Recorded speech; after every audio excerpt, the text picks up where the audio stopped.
खबर शामिल करते हैं शेखुपुरा की तहसील सफदराबाद से, जहां पर मेन रोड पर दिन दिहाड़े डकैती की वारदात। सीसीटीवी फुटेज राज न्यूज को मौसूल, जबकि अवाम का कहना है कि इस रोड पर पहले भी कई मर्तबा डकैती हो चुकी। मजीद जानते हैं साबिर हुसैन गुम्मन की इस रिपोर्ट में। जी बिल्कुल, इस टाइम मैं मेन रोड पर मौजूद हूँ। शाहकोट रोड पर, मानावाला रोड पर ये मेन रोड लगता है, जहाँ पर चाइना मशीनरी पर दिन दिहाड़े 12 बजे डकैती हुई है।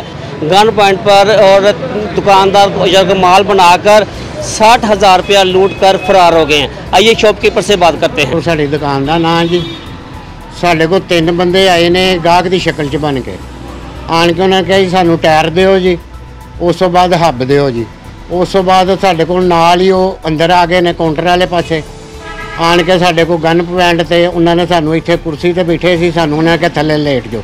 सानू आंदे उन्होंने कहा सानू असी फैर मार देना वा अगर सानू चाबियां दे दिओ। उस वेले ने साढ़े को चाबियां खोलियां ने, दराज दे विचों पैसे कढ़े ने, 60,000 रुपया सी, वो लैके तो फरार हो गए। 3-4 मिनट सिर्फ 15 ਤੇ ਅਸੀਂ ਕਾਲ ਚਲਾਈ ਹੈ, ਸਾਡੇ ਕੋਲ ਆਏ ਨੇ, ਉਹਨਾਂ ਨੇ ਤਸਵੀਰਾਂ ਵਗੈਰਾ ਸਾਰਾ ਕੁਝ ਵੇਖਿਆ। ਉਹਨਾਂ ਕਿਹਾ ਜੀ ਤੁਸੀਂ ਥਾਣੇ ਆ ਜਾਓ, ਅਸੀਂ ਜਿਹੜੇ ਨੇ ਤੁਹਾਡੀ ਉਹ FIR ਕੱਟਦੇ ਆ।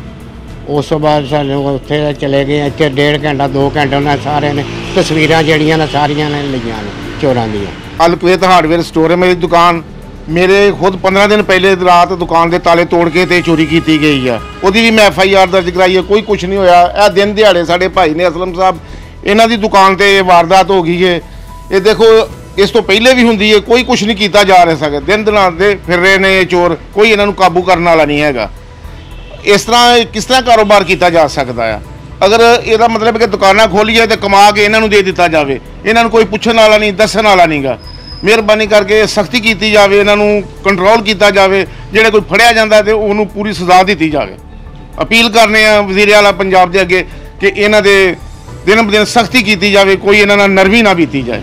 दुकानदार का कहना है FIR दर्ज हो चुकी है। इससे पहले भी सफदराबाद मेन रोड पर 3 से 4 डकैती हो चुकी हैं। शायद किराना स्टोर पर भी चोरी हुई थी, तो अभी तक डकैत पकड़े नहीं जा सके। तो सिटी थाना सफदराबाद SHO जनाब एहसन विर्क साहब नवीद साहब का कहना है कि हमारी पूरी कोशिश है कि ये डकैत बहुत जल्द सलाखों के पीछे होंगे। इंशाल्लाह ये चोर पकड़े जाएंगे। सफदराबाद में इंशाल्लाह अमन व मान ज़रूर होगा। कैमरामैन राहिल के साथ साबिर हुसैन गुम्मन, राज न्यूज़, सफदराबाद।